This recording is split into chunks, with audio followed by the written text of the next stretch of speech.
are live. G'day. So let's start with our coffee next to my dear friend. When I say my dear friend, I mean my dear friend. Sometimes my jokes reach a new level of lame. But the coffee's good. Just finished a meeting with my supervisor working on a research project that initially started out as one research paper but is now split into three because it just wouldn't fit in any which way we tried to look at it.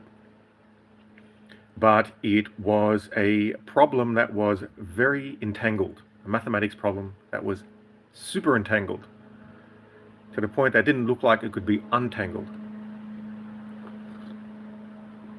So, just by luck, not necessarily brilliance or cleverness or any of that, just stumbled across an idea, g'day, and the idea was a way that we could potentially unentangle this problem so that all of the dimensions, the infinite amount of dimensions, could be solved one by one. And slowly but surely try to get them all the way down to one dimension that could be solved just via number crunching on a computer. And the process has been what looked like stepping up a ladder turned out to be climbing Olympus Mons with a spacesuit. If anyone knows Olympus Mons, look it up. You know where it is. You'll definitely need a spacesuit for it.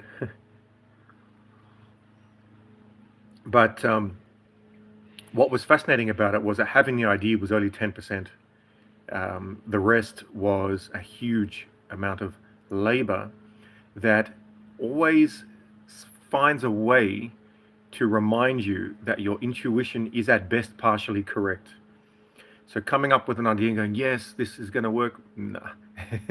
But what I love about that process is that it is a constant in your face telling you to say, okay, maybe your intuition can get you somewhere, but conviction in beliefs does not necessarily mirror truth and reality.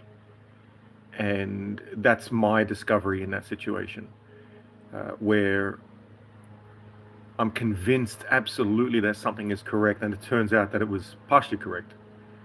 And so you have to then swallow that, g'day Kelly, and realize that conviction in one's own intuition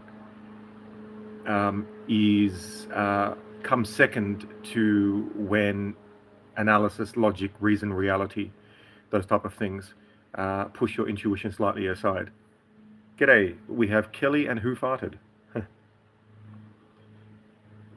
Who farted is the answer to the question many people ask while in an elevator, I'm assuming. G'day.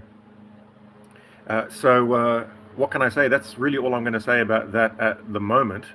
And analyzing the second draft of now what's going to be the second out of three papers. It took 17 hours to go through 25 pages line by line. G'day, Mario Cabrera. Hola, ¿cómo estás, Mario Cabrera?